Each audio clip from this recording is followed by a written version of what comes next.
Okay, so we are on YouTube Live as well. So those who are watching, no, not joined in the Zoom can see us through that also. So a very warm welcome to Sophia, Arju, and Khyati onto our book lovers session number 5. And we are so happy to have you. So all those people who have joined us, no, let me tell you that Arju and Sophia, they have joined all the way from UK with us, and Khyati is based at Nepal. So we have some international friends today, global friends onto our show. And let me also tell you that we have participants. Few of them are also not in India. So we have one of the participants who has also joined somewhere from the other nation. So you are being watched and welcomed by many. And on behalf of Rutuja Foundation, I welcome all three of you, and we are very happy to have you on our show today. And let me tell you a little bit about the session. Those who are new to this segment, Rutuja Foundation works for women's welfare, and we are dedicated to do some kind of life transforming work with respect to women's health and also education. And as in part of that, we have one segment that is Pustak Mimansa, Book Lovers Club, wherein we discuss the books which are life transforming, which are touching the issues of the society, and which are very relevant in terms of bringing some change. So, with that reference, we identified your book because very few things are written in a beautiful way onto periods and menstruation. And world over, menstruation and periods is still to some extent a taboo. People are not very easily talking about it. If they want to talk about it, they very, they do not get easily the scientific information in an easy way. So we are very happy that we could bring you to our platform so that many people will get an advantage to know the book, which can be easily utilized, which has a scientific background, at the same time, which is very simple. So to our viewers, we have Sophia, who has written this particular book, who has conceptualized this book, which is Kumari's adventure on her moon cycle. The title of the book goes like this. And we have with us two of the illustrators, Arju Tamang and Khyati Atolia, who have helped make the designing and the drawings of this particular book. So we want our viewers to be taken to a journey of how this whole book came into existence, and what are your reflections onto when you share it with people know about this particular book.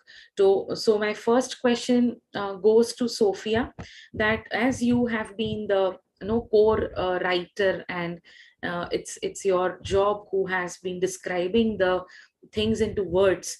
No, how did you come across this, that you should do something for menstruation in terms of a book? Okay. So this is a really good question. I am a creative person by nature, and my background is in graphic design, so that's my profession. And so I always love to use creativity in terms of a tool for communication, for getting people together, to get people excited, and to also discuss topics that are generally quite taboo, because I think when you ask direct questions, often people can get very shy and they don't want to talk about it. So actually to use creativity is a way to kind of initiate conversation without it being too direct and too intense. So when the lockdown started, so the book actually began on the 24th of March 2020, which was the day that the UK went into lockdown. Nepal went into lockdown the day after, I think, or the day before. I can't remember, one of the day. Yeah. That was I already had the idea of the story in my mind, but once we went into lockdown, it seemed like a way to keep the community together, to kind of boost morale. I had lots of different. I've been working in Nepal for 7 years now, and the work around period poverty and menstrual education has been going since. Well, obviously, there's a huge movement happening globally and definitely in Nepal. but the work that I've been doing has been since 2018. So I already had quite a lot of young people, mostly female identifying, who wanted to be involved in some way. And so when we went into the lockdowns and it was clear that I wasn't going to be able to go back to Nepal during 2020, it seemed like a way to kind of create a project that we could all do from our homes, and engage a lot of different people. And at that point I had no idea how many people would be involved, but it grew and grew and grew, and it's now 80 people who have been involved 80. in drawing. 80, yes. Oh my God, Yeah. that's a huge number. That's a Yes. huge number. So to our viewers, let me tell you that this book, formation of this book has taken more than 2 years, and now it's about to get published in May. It's almost about to be, it's ready, and it's going to get published in May. And Sophia can show us the the book picture to everybody. So this is what the book is all about. And it seems to be so colorful and nicely designed. So it has been the input has been of so many people in the drawings and sketches and everything that has really come out. And so part of the beginning of the story, Kumari, the main character, she introduces the fact that lots of people have drawn. So she says, let me introduce the illustrators who helped me to create this book. So everyone has their name written in the story, because it's a community project. Yeah, so basically Sophia is a graphic designer by profession, but because she is connected to working in communities, she came across this kind of a concept that has to be something to be done with respect to menstrual education, and that has brought us to a good book, which we are looking forward to read, everybody. So Sophia, my next question to you is that how you decided that it should be in the form of this kind of a journey of some Kumari character, and not because there are so much of manual available on menstruation, but it's very dry and it's just written what is to be followed and what is not to be followed, and how you came across this character and all this storyline. This is a great question. So agree, like there is so much incredible literature out there now around periods, but it's not necessarily very inspiring or engaging. It can be quite dry and quite scientific, which we need to understand. But I feel like what I kind of wanted to create with this story was this idea of it doesn't need to be all very serious, and there is a sense of magic around it. So the kind of subtitle is a Nepali girl's introduction to the magic of menstruation. So there's this sense of, it doesn't need to be just about facts and figures and numbers and all of the kind of statistics around menstruation. It's a much more personal journey, and that's why, again, it's called her adventure, because everyone's adventure is personal, and it's also unique to each person, and that's why the story doesn't really aim to give specific answers. It's basically saying, even when she talks about the length of your cycle, she's saying, it might be that your cycle is 25 days, it might be your cycle is 32 days, and all of those things, all of those numbers are okay, but we don't need to, there's not a correct answer for anything. So it's really about exploring in your own way, even when you're talking about the anatomy side of things. Everyone's body. Basically, during when the person is reading this particular story, they come across little of the facts related to periods, as in what the Kumari is going to talk about her own moon cycle, and that's how the person will discover what happens during the periods. Yes. So the first section of the story, she really learns about the anatomy, and she learns about how the different kind of anatomical parts of her body and how the cycle happens. And actually, it's the bicycle itself. So the fact that she's on a bike is called her moon cycle, but the bicycle is also a kind of tool. So the handlebars of the bicycle kind of become the womb. So it's this sense of magic where it doesn't need to be all so serious, so the handlebars become the womb, and then she learns all the different parts of the uterus. So there's this sense of intrigue, but not in a kind of dictatorial way, and there's no tests, and there's no you have to know all of this, otherwise you're not, you're not taking responsibility. It's just, it's really very interesting that you have used the bicycle spare parts also somewhere to incorporate the anatomy, female anatomy. yes, And I think yes. that would be really interesting for young girls who will be reading this book, how they can relate it with their bicycles and how the cycle goes on. And I think that kind of stuff really is very catchy for youngsters. They would not want to read something very dry, but they really would appreciate something colorful and some analogies which can be easily fitting into their minds, and that easily even gets remembered. It's easy to memorize if you have some sort of synonyms formed along with it. So it's a very good idea that you could have, you framed it in this particular way. The handles are working like the uterus and the oviduct and those things. So that's very, very interesting. So this book is going to be only for young adolescent girls. What group do you expect this book is, would be useful and is readable stuff for? I would say, I mean, obviously it depends on sort of education level in terms of language, but we're sort of aiming between age 8 and sort of 14. So Okay. For girls who potentially are pre-menarche, but they might also be girls who've started their period and they're really curious as to how they can get to know it better. But I think even older women will also be interested to read it, because there are so many facts kind of tied up in the story, and it kind of dispels a lot of the misconceptions, I would say. Yes. There are a lot of misconceptions. So have you also tried to cover up some taboos related to periods in the book? So I mean, Kyati and Arzu can tell you more about the. Yeah, so okay. So Kathy, can you just let us know if there are some misconceptions also which are being taken care of? Yes. So when I got to read this book that was so beautifully curated, I did relate to a couple of taboos that have been addressed in the book as well. I think primarily in Nepal, there is this thing called Chopari Pratha, which is when menstruating females are like told to stay in sheds, like away from the family. And I think this was also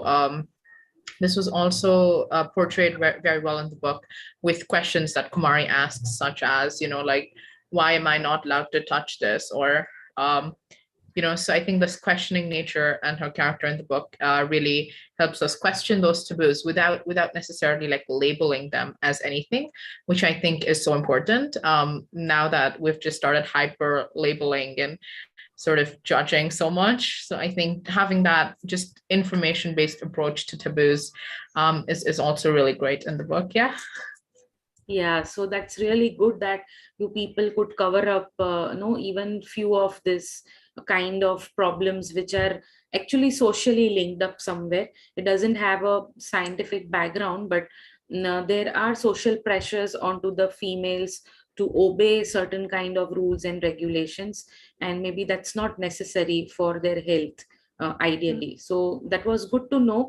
Now, how did you manage to have this good pictures and all of those stuff and the science, because basically you are a creative artist and a graphic designer? So how you prepared your team, because you told me that now you are 80 people who looks after all of this stuff. So managing so many people on the same platform, coming together as one group for one cause, is something very unique.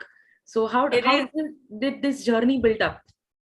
Very organically. It wasn't like ever a plan that that many people would be involved, but essentially the model is that, so for, let's find a page, so for each on a page, for example, one illustrator will be asked to draw a girl, another illustrator will be asked to draw a house, another illustrator is asked to draw some leaves, and another one to draw a bike. So then I receive these drawings as just the black line, the outline, and then the color is done by me. So it kind of holds it all together to put the color in the same bright colors. So yeah, it really happened organically, because different people would say, oh, I'd like to draw, some people would say, I don't want to draw a person, or I want to draw something quite simple because I'm not very confident, and then they'd build up their confidence. So we have some people who have done 60 illustrations and some people who have done 2 illustrations, but everyone is, put their energy in and created these incredible pages. So you can see again here the flag, and each one's been drawn by someone different. The girl and the leaves, everyone's somebody different. Yeah, so but then girls hostels है. Just a अरे minute, boys hostel तो bathroom मध्ये है. just a minute, somebody's mic is on. Yeah. Okay, so no, my question is, because it is fine you had the team organically coming up, but then it is also many a times there is difference of opinion, because so many people having so many thoughts and then deriving or coming onto a common platform is something really challenging. So how did you manage that? Okay, this would be our final version.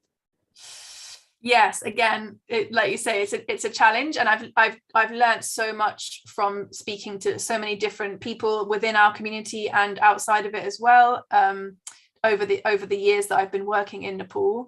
But essentially, I've worked with an editor, Anuradha Sharma, who's obviously Nepali, and so it was her input that really helped to ensure that our story was correct for the audience.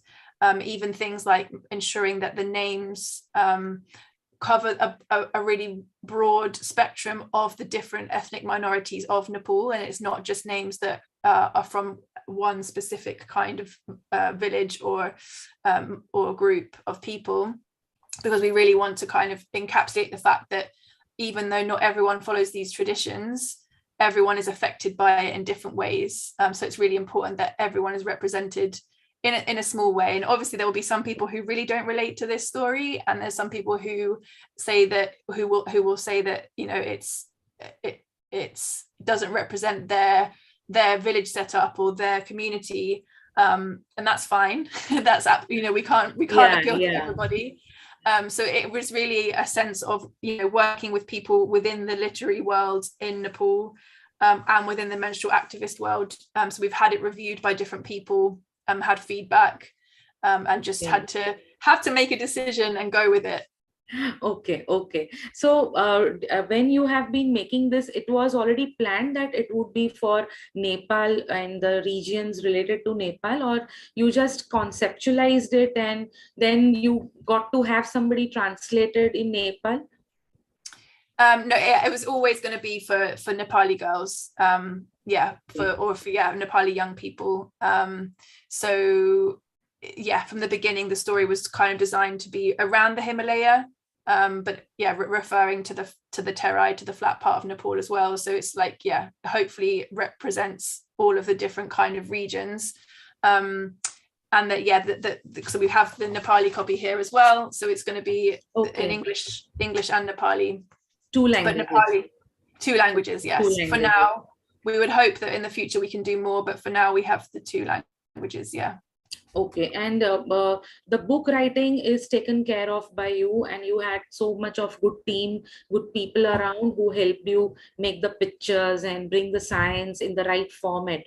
But the challenge again comes that how to do the production, because printing and all that is really a cost consuming matter. So how did you manage to, because there is so much of stuff coming out that it's also difficult to make people trust your work, that whether they should really go with you or it's going to be waste of money in the book you want to produce. So how did you manage to go for a production and a publication of this book ultimately? So there's a few kind of different parts of that question. I talked to various publishing houses in Nepal about publishing it, and actually the one that we've gone with, Library Publications, part of what I was really keen was to keep it printed in Nepal, because often the Nepali publishers will print in India and then bring it into Nepal, and because we're obviously a Nepali project, it was great to keep all of the production within Stuff Nepal at the where same possible. place, yeah, at the same place, yeah. Yeah, so that was a really big point, was to kind of really keep it a very Nepali production, and also people that can understand the fact that, you know, we are bridging from the UK to Nepal. It's a very much a connecting project between the two countries. We've collaborated with British Council Nepal a couple of times. So it's really great that we have that connection between the two countries. And then what was the other part of the question about the production, publication, yes, and production? Yeah. So yeah, obviously things like translation costs can, yeah, it's a big job. This is I think it's about 3,000 words in the end. It's 100 pages, so it's quite a long story. It can be read in sections, but the overall story is quite long, and we've got some information pages at the back. So there was a lot to translate. So we actually got some funding from a charity in Canada called Her International, who also work within the menstrual health world and girl empowerment world in Nepal. So they got funding from Salt Menstrual Cups in the US. So it's all come through like menstrual health, the world of menstrual health. So they gave us some funding at the beginning of 2021, which helped to pay for translation and some of the other logistical costs. Okay, so yeah. What a wonderful journey you have. Somebody sitting in UK is conceptualizing a book for Nepalis, and somebody from US and Canada is budgeting and is going to fund the project, and somebody is also translating all the way from Nepal, and you have illustrators, all the lineup from Nepal to UK who are helping you in this particular project. So I think you have brought the world at one place with this book. Yeah. And that's really wonderful. Yeah, so it's such a big blend, and now today you are discussing the book on the platform of an Indian version. So yes, India has also come up. So we have like so many countries coming together. I think that is what is needed when we want to talk on global issues. People should come together, and we need to really project some global issues in a global way. Then only this kind of menstrual issues and the taboos related it to can be handled very well. I also appreciate your the storyline has been developed in a very positive way. So there is nothing like, because there is a big issue of period positivity, children and youngsters are not being given proper attitude towards menstruation, and it's been considered to be burdensome part during a month, and that is not reflected anywhere in this journey of Kumaris. So I think that's really wonderful that you have projected the whole period cycle in a very, very positive way, so that it can be developed in such a way as if it's a part and parcel of their own life, and it's a very normal, casual thing which can be taken care of easily. And that really requires a lot of mental work, how you project. So I think that has really been very good, and I'm sure this book is going to do wonders when it really comes out. We look forward to your publication in May.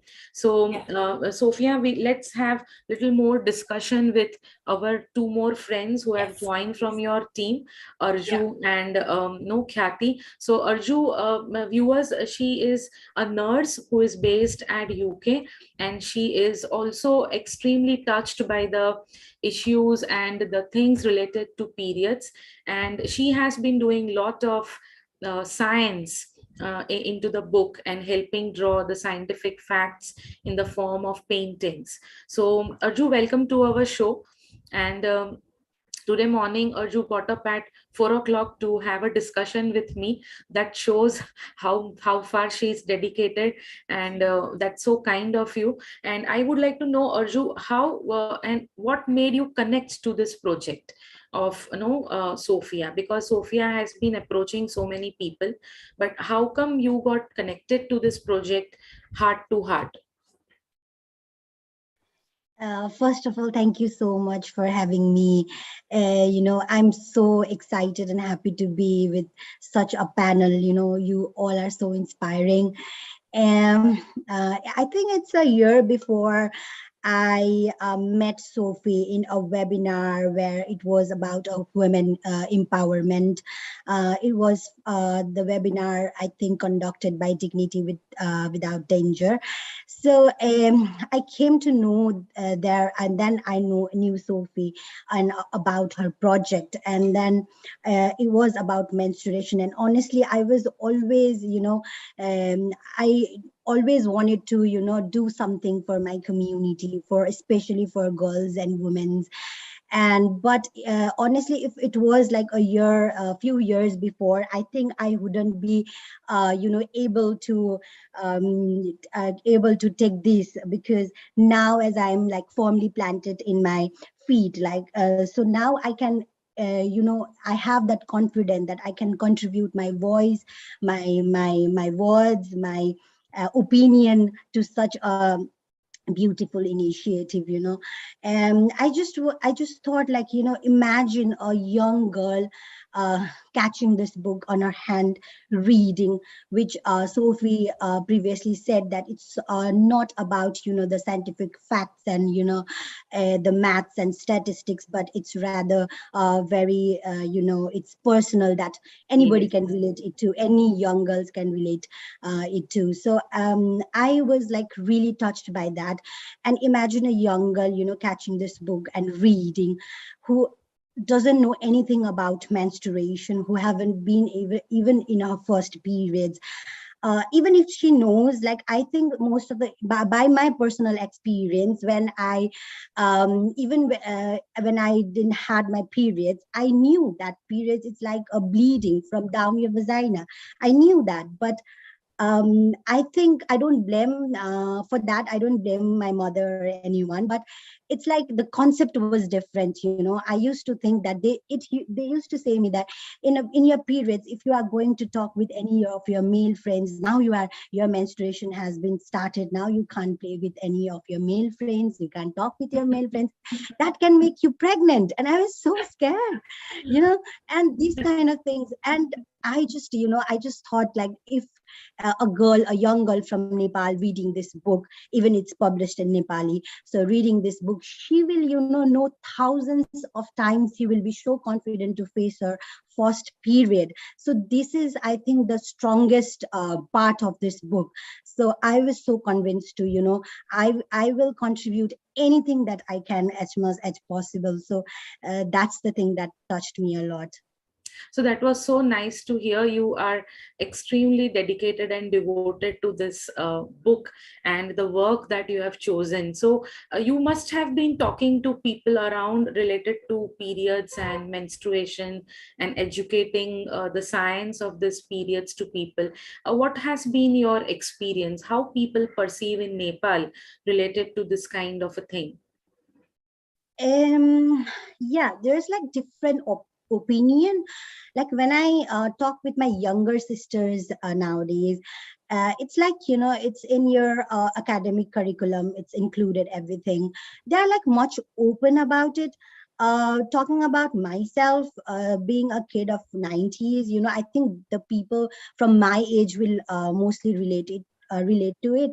But now it's like openly talked about. But in our time, still, I think in my generation, people from my generation, I am here, I am been working in these things. But people from my generation who has not been like so open about it still have those kind of thinking about the periods. They are not open about it. But I think there is a vast difference between the time, the people from today, and the time, people from that time. But now I can say it's very open. And I have been like, every Sophie has been like, for everything, like even for discussing a small picture in the book, she's like, we have a group in Facebook, we've been discussing there. Sophie's always like asking who is interested to do this, who is interested to do that. So we have this discussion. So I post everything, like as much as I can, I post everything in my Instagram stories or posts or Facebook. So people, I am so amazed that people are so like, keen to know that. I get messages from my friends like, what is this all about? What what actually is this. And I always feel very happy to explain them about it, so I think that's the thing that people are doing, changing. People are excited, people are keen to know, curious to know about it. So yeah. Yeah, so I think that brings immense satisfaction when you are being somebody approaches you with a question and you're able to give them the best of the best answer for their betterment and their better health.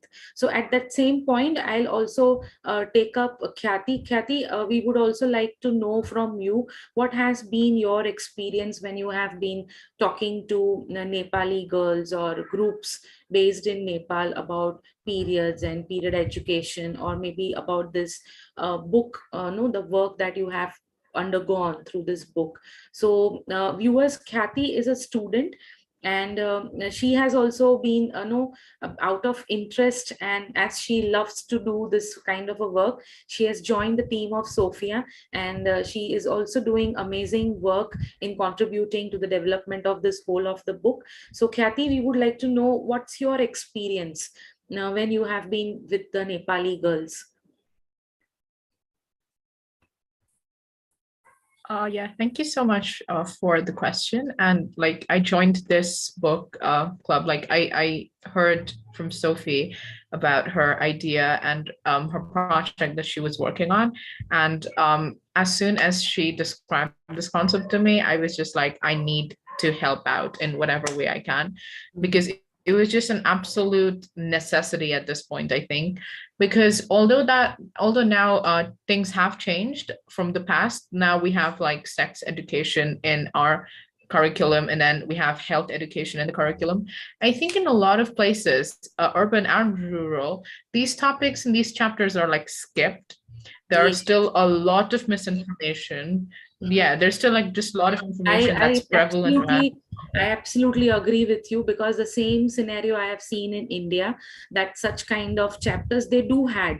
When I started my journey as a teacher long back, 20 years back, we had a chapter on family planning tools in one of the textbooks for 11th grade students, and it was totally skipped off, and it was given as an assignment, read from home. And I don't know, how can somebody know some student understand family planning tools just by reading? So this is happening. Indian education system tried to introduce sex education like value education few years back, but it was heavily opposed, and the education system could not include it.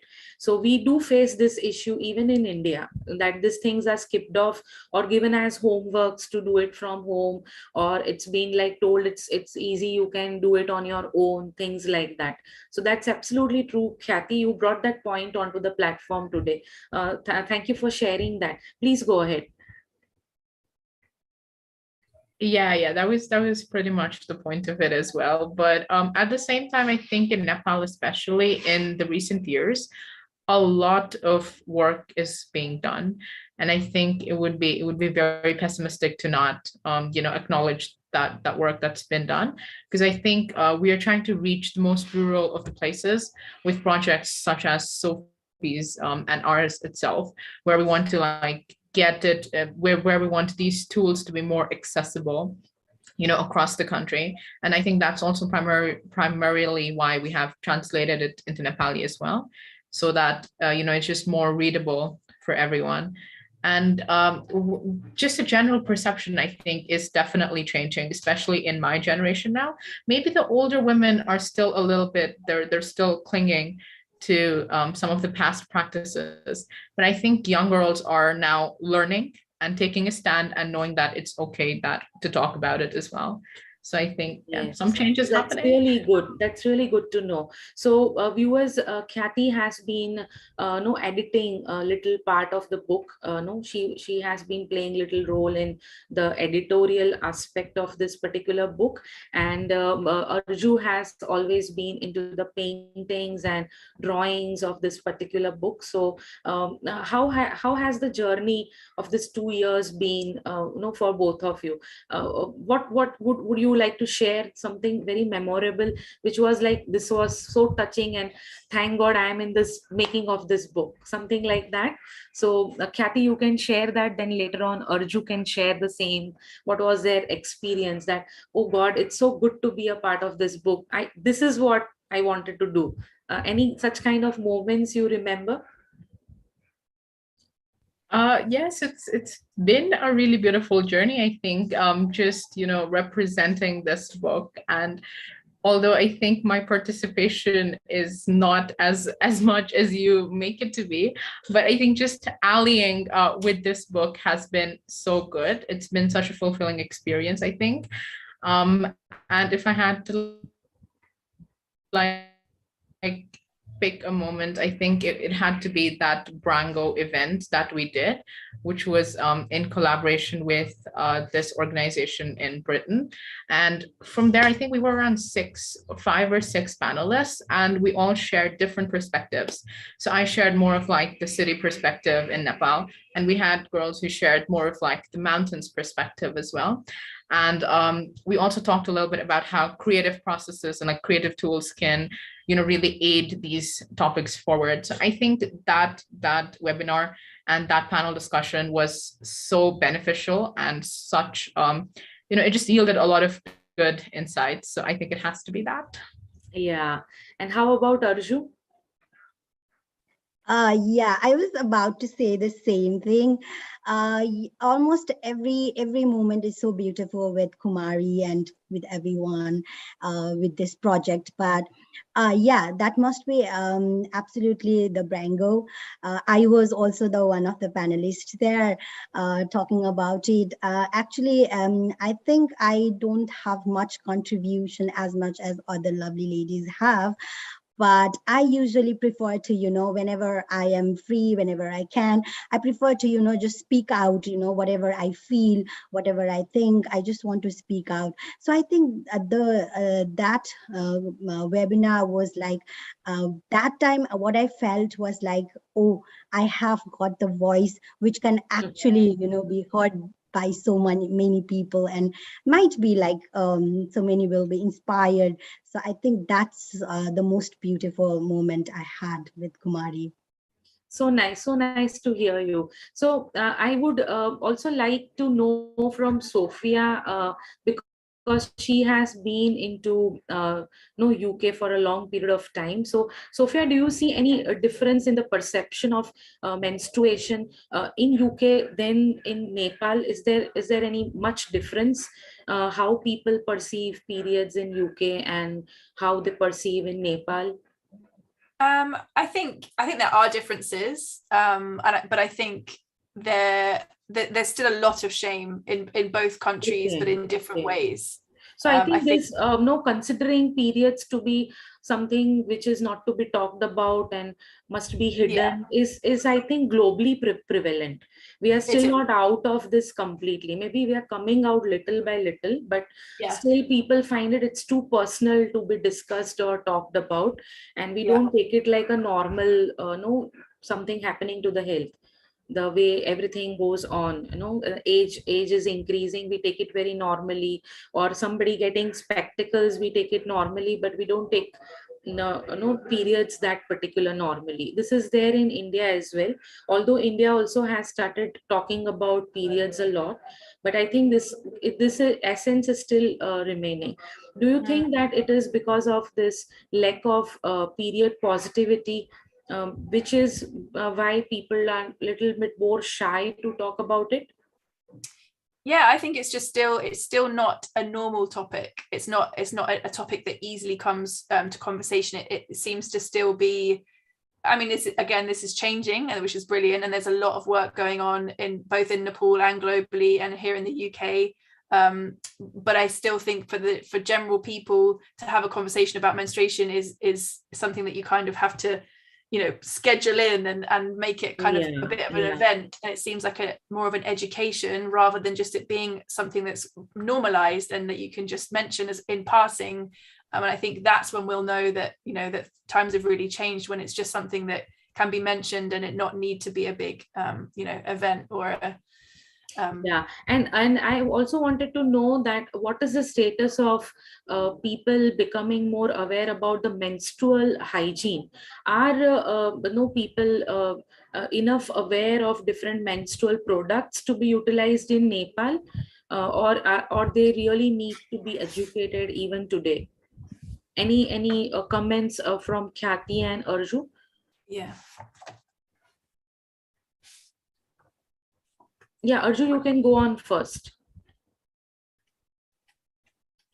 Yeah, I think there are lots of like education going on, especially I have seen like many of our Nepali celebrities also have been like, encouraging about the use of menstrual cups and everything, because back then we only had the knowledge about the sanitary pads, but nowadays they are like, they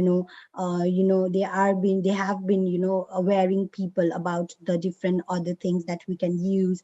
Also, I think about the menstrual hygiene, it's like different schools have been like, focusing on the girls menstruating, like making the gender friendly toilets, and then in these things, like I think it has changed a lot, because back that days we don't have like much, even like we don't have sufficient water to clean up ourselves, so sometimes we had to go middle of our class school because we have been stained. But I think now there are lots of facilities for even like hygiene as well. Yeah. Okay, so that is there even for the rural areas in Nepal, or it's more into the urban city zones? Actually, it's more in the urban areas, but even for rural areas, there have been like many projects and such kind of organizations who are going to remote areas and been like, collecting funds and constructing those kind of toilets for, especially for young girls going through the menstruation. So yeah. Okay, and how about you, Kathy? You want to comment something onto this? Yeah. So from what I know and what I have seen, primarily women and Nepali women, both urban and rural, still choose a cloth as their primary period product, which isn't a problem. But most of the times it's not sun dried because of like the stigma around menstruation. So that cloth is usually dried in like shady places and stuff, which leads to more problems with menstrual hygiene. And I think this is a common problem in both the cities as well as rural areas as well. Because a lot of my friends use cloth too, and when I ask them, so like, do you dry it in the sun? Like, how often? And they usually don't have positive responses to that. But at the same time, new and improved period products are also taking the market, like Arju said. So I think now Nepal has around like 2 or 3 menstrual cup brands that are like actively promoting menstrual cups as an alternative to just sanitary napkins, which were like the primary, which have like dominated the market for very long. And I think now that people are becoming more environmentally conscious as well. So definitely now, I think there has become some sort of a vacuum in the sector of period things. But I think with period products, there is still a long way to go, because so many times period products, they're still so heavily taxed in Nepal. They're still considered to be luxury goods, and they're like heavily taxed. And in the rural areas, in schools, these should be like freely available to everyone. But I think we still have a lot more work to be done there. Yeah. So that is what is the movement of menstrual health management day. MHM is trying hard to talk and promote that period products should be tax free everywhere, all over the world. But this is a major grave thing. So Sophia, does your book talk about any menstrual hygiene related aspects and products also, or it's about the science of menstruation?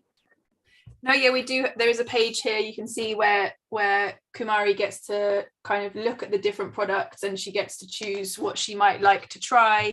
But again, it really reinforces that you don't have to make a decision and then stick to it. You might try one product and you don't like it, so you might try another product. And of course, because this is going to be read by girls in rural areas, we're also highlighting that there may not be products available everywhere. So it depends on your availability, and also not shaming people that do want to just use cloth, because cloth is absolutely fine as long as Kiati says, it's just about how you manage that and how it's cleaned and how it's dried, and to ensure that it's not damp. So yeah, it's really about not shaming or saying that anything is right or wrong, because I think it's very dangerous to go in and say, menstrual cups are the best, or this is the best, or whatever. Yeah, so whatever you basically don't label anything.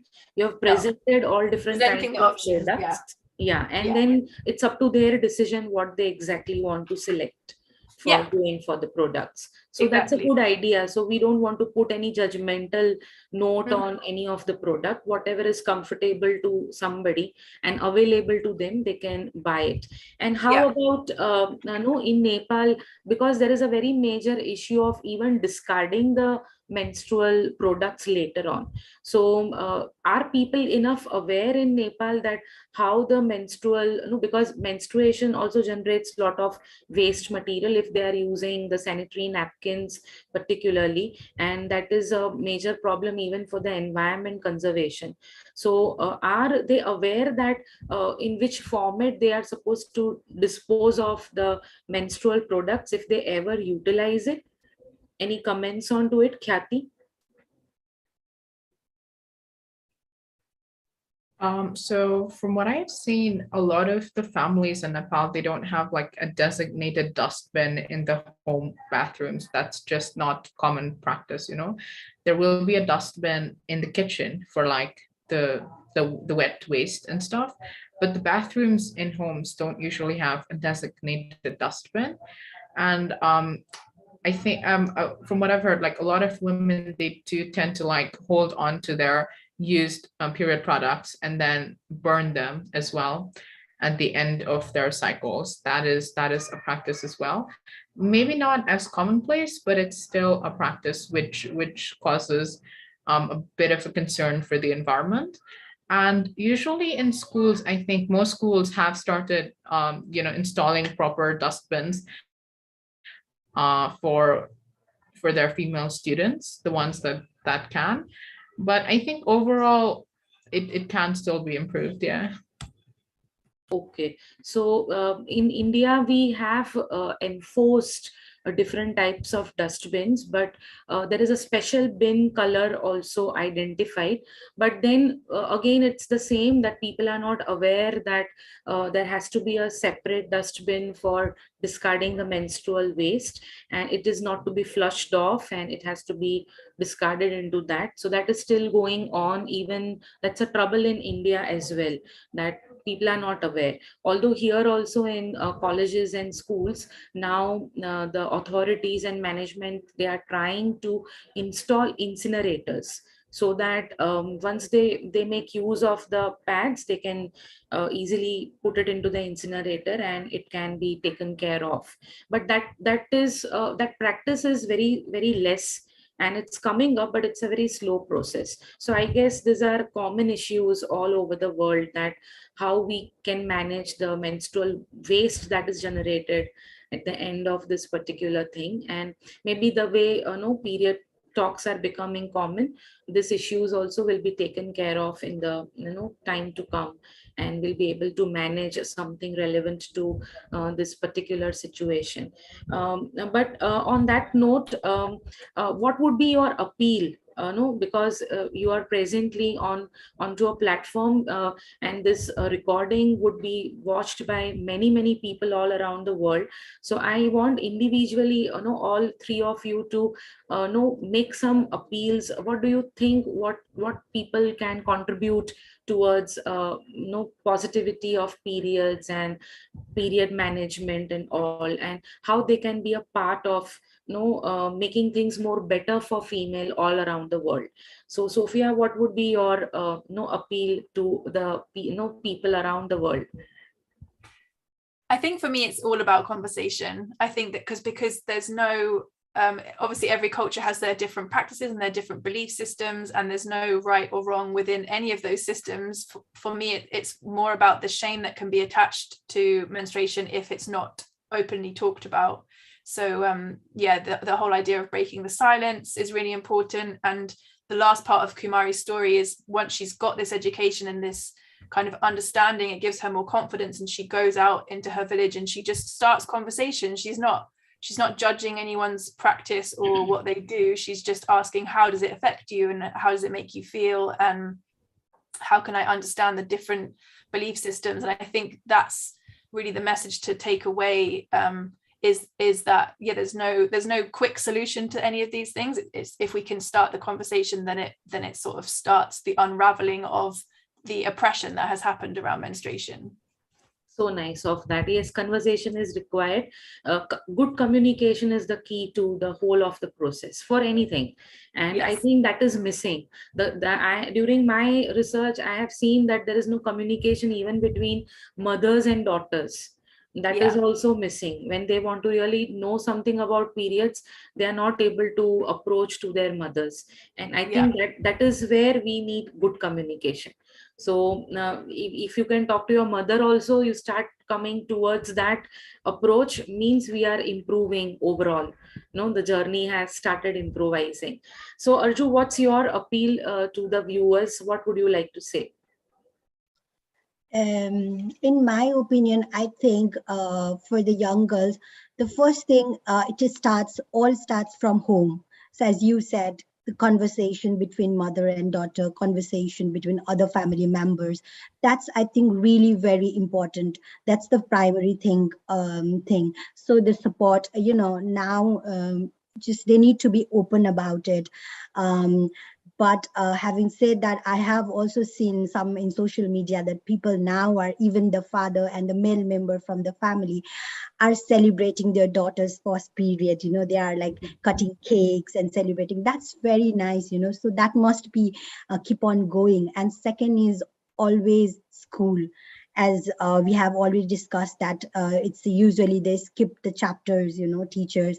So I just have appeal with the teachers that they need to be more open about it, because everything they teach the young girls, that's going to be with them. So I think first is always home, and second one is always school. So yeah, that's the thing. Thank you so much for that. And I think this ad, I would like to add to it that this education should also go to men. So when it is the school chapters, it should be for everybody, not restricted to only female, but to all who is a part and parcel of that grade, that school should be taught about this periods. The way we teach anatomy and physiology of the body, which is common for everybody, why not even the cycles? That needs to be also being taught to men, because then their curiosity also will be satisfied in scientific way, and then that respect which needs to be generated for female comes automatically, because they have understood the physiology and anatomy, how they go through. And maybe then the males in the family and in the society becomes more positive and supportive towards the female. So of course, good communication, and things should start from home, and things should also be in the correct way at the school. So with that, Khyati, what would be your appeal to the audience? I think I would just want to say that there is so much of misinformation that is born out of it being like a stigmatized topic, that young girls don't know where to look. And a lot of times they don't know, they're not well informed scientifically about what's happening to them and their bodies.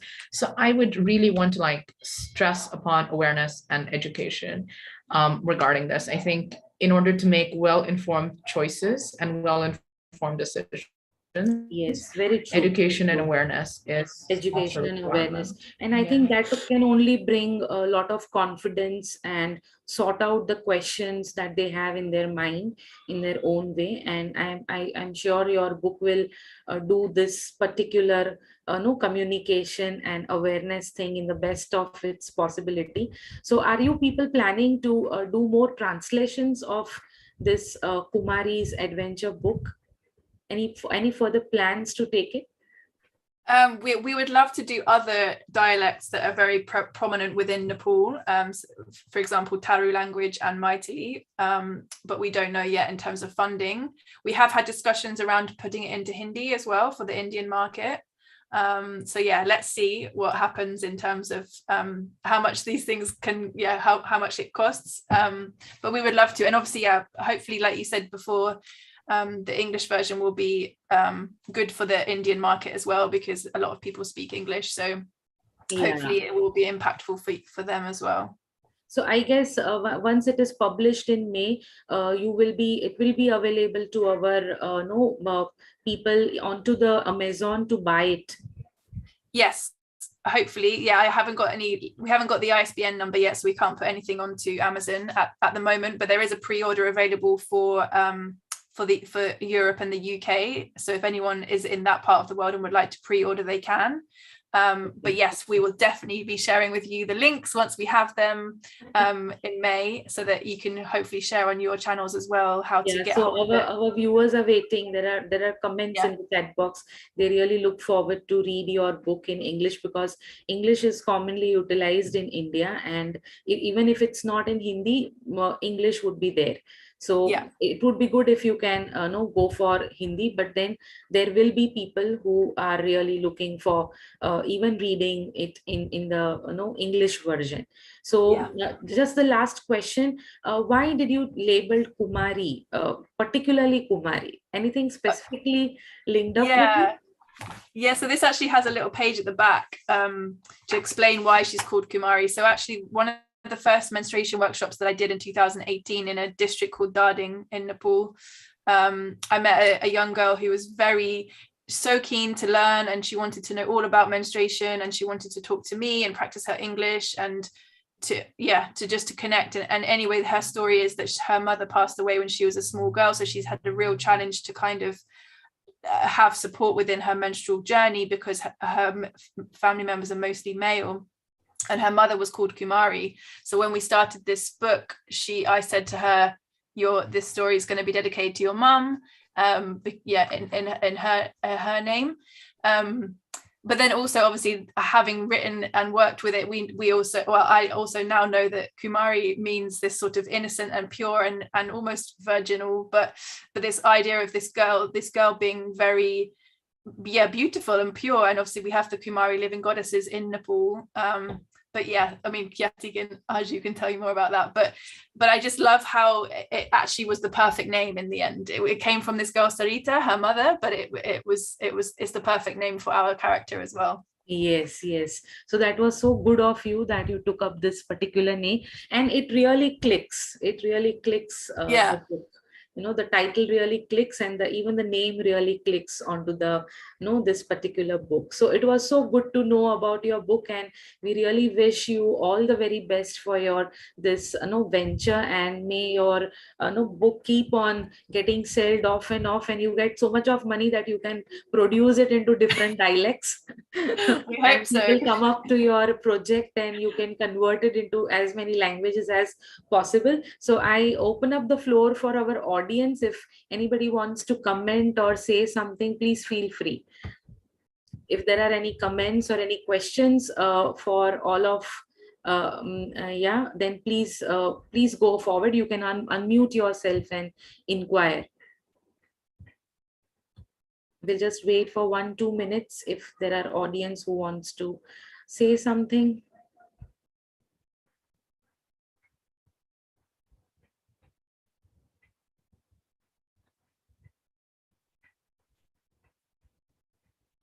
Okay, so there are comments into the chat box that they are really excited to the launch of this book and they're waiting for it. So I hope it will come up soon. Yes, Pooja, if you have something to say, please go on.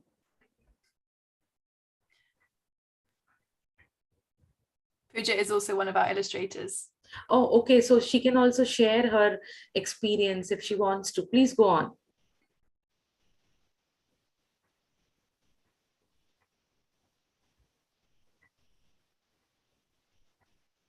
Okay, so I think Maybe she not doesn't working. want to, or maybe there is some network issue with that. So so nice to connect with you, Sophia, Arju, Khyati. It has been wonderful talking to you, and we really wish you all the very best for your Kumari's adventure on her moon cycle book. And we'll be waiting for the launch, and do share the links to us so that we also share it to our groups, and you have much of the things to people buy it. Yes, Pooja, we can't hear you. Please speak something. We are not able to hear you.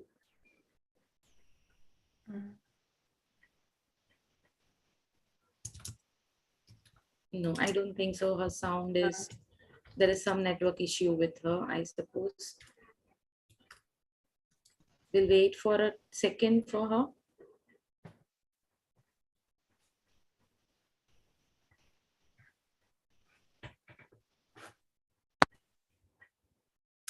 But yeah, in the meantime, yeah, just thank you so much for letting us share our book and our story on your platform. It's really amazing to like you say, connect with an Indian audience as well. It's brilliant. Yeah, it's just very grateful. Thank you so much. So thank you so much being with us, and please do remain not in touch with Rutuja, and we would, if anywhere we would be of any use and help to you, we would love to. So India supports Nepal, India supports UK. So we are all together onto the journey of making menstruation more positive and shame free for people all around the world. Thank you so much for your coming onto our show.